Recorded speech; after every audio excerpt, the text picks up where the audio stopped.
દર્શક મિત્રો નમસ્કાર, હું છું ઇનાયત ખાન પઠાણ ને મારા સાથી મિત્ર ચીફ એડિટર તેજેન્દ્રસિંહ જાડેજા અને આપ જોઈ રહ્યા છો ક્રાઇમ જોત ન્યૂઝ જામનગર।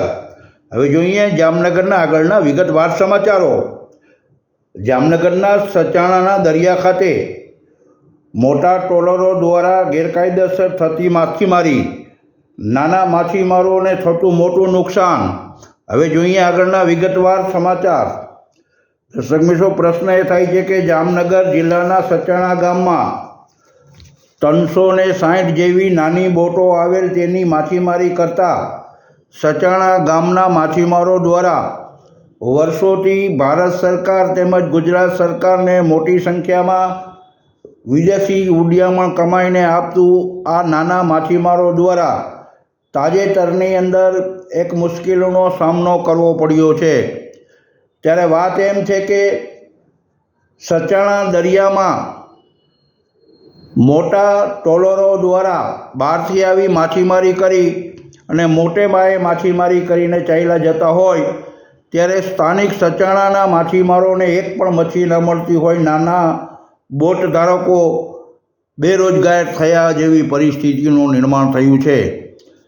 ત્યારે આ 360 જે નાની બોટો ધારકો માછીમારો છે તે બેરોજગાર થઈ ગયા છે। એ બાબતે સચાણા ગામ માછીમાર સમાજના અગ્રણી ભાઈ શ્રી હાસમભાઈ તેમજ અન્ય માછીમાર આગેવાનો તાજેતરની અંદર જામનગર જિલ્લા કલેક્ટર સમક્ષ આવેદનપત્ર આપી રજૂઆત કરેલ હતી।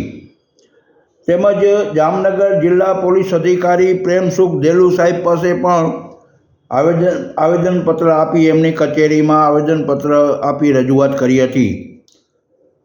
સચાણા માછીમાર નાના માછીમારોનો કહેવા મુજબ સચાણા ગામની અંદર સચાણા દરિયા ખાતે ગુજરાત સરકારનો એક પરિપત્ર છે કે સચાણા જેટીથી 7 કિલોમીટર પછી અન્ય મોટા ટ્રોલરો બોટો ફિશિંગ કરી શકે છે। એવો પરિપત્ર હોવા છતાં આ મોટા ટ્રોલરોવાળા આ જે પરિપત્રનું ઉલ્લંઘન કરી અને માછીમારી કરે છે જેનાથી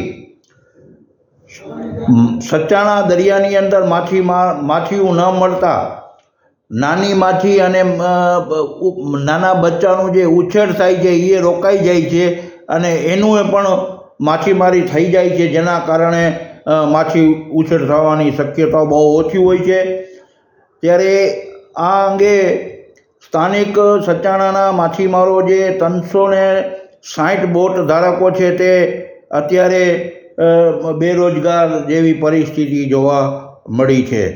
તેમાં સચાણાના જે માછીમાર આગેવાન હાસમભાઈ જે લાખા છે એ અને અન્ય માછીમારો પણ પોતાની લાગણી વ્યક્ત કરી અને જિલ્લા કલેક્ટર તેમજ જિલ્લા પોલીસ અધિકારી સમક્ષ રજૂઆત કરી અને માંગણી કરી છે કે આ મોટા ટ્રોલરો દ્વારા થતી માછીમારી રોકવામાં આવે અને આના ઉપર કાયદેસર કાર્યવાહી કરવામાં આવે તેવી રજૂઆત કરેલ હતી।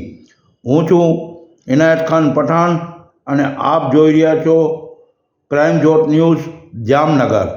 જય હિન્દ, જય ભારત। ચલો, આજ રોજ અમે ઊભા છીએ સચાણા માછીમાર જે ઓફિસ છે ત્યાં ઊભા છીએ સચાણા।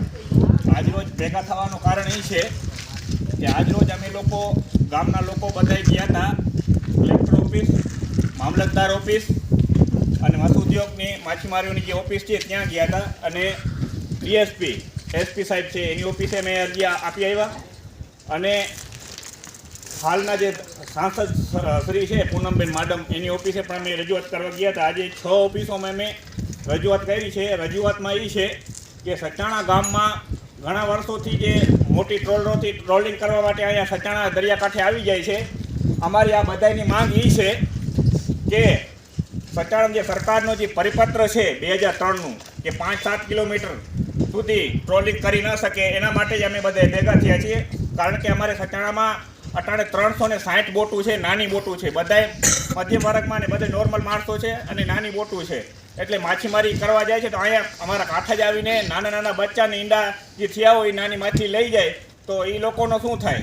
અટાણે લોકો ને બીજું એમાં એવું થાય છે કે એના ઝાડ પાથરેલા હોય બધી જગ્યાએ, કાંઠે હોય અને દરિયામાં હોય ઝાડ, તો એ તોડી જાય છે. ઘણું નુકસાન માછીમારોને થાય છે. ભાઈઓ તમને બધે નુકસાન થાય છે ને? આ લોકો એટલા માટે જ ઊભા રહ્યા છે અહીંયા અને એ લોકોને કહેવાનું એમ જ છે કે માછીમારોને ઘણું નુકસાન છે. તો આજે અમને બધી જેટલા ડિપાર્ટમેન્ટ છે એ ડિપાર્ટમેન્ટમાં અમે આજે અરજી આપી આવ્યા છીએ જેથી કરીને પગલાં લઈએ. આ એસઓજીમાં આવે છે અને મરીનમાં આવે છે. ખાસ કરીને મરીનની જવાબદારી આવે છે. એટલે સરકારશ્રીને અમારી નમ્ર અરજ અને કલેક્ટર સાહેબને પણ નમ્ર અરજ છે કે આના પગલાં લઈએ. અન્યથા લોકોનો કહેવાનો એમ થાય છે કે જો એનો કાંઈ નિવારણ નહીં આવે તો અમે ગાંધીજી માર્ગ ઉપર જઈ અને આંદોલન કરશીએ, એવી બધા લોકો કહે છે. તો આપ સાહેબને બધાને અમારી નમ્ર અરજ કે આ આજે ભેગા થવાનું કારણ એ છે કે માછીમારોને જલ્દી અમારી વિસ્તારમાં સચાણાના કાંઠે જે આવે છે ટ્રોલિંગ કરવા એ ન આવે. ધંધો કરે એમાં અમને કોઈ વાંધો નથી. આ બધાય સમજી લો કે બધાય પોતાની રોજગારી માટે ધંધો કરતા હોય, એમાં કાંઈ વાંધો નહીં, પણ સચાણા કાંઠે ટ્રોલિંગ ના આવે એના માટે બંદોબસ્ત સરકાર કરે. બસ એટલી જ મારી રજૂઆત છે.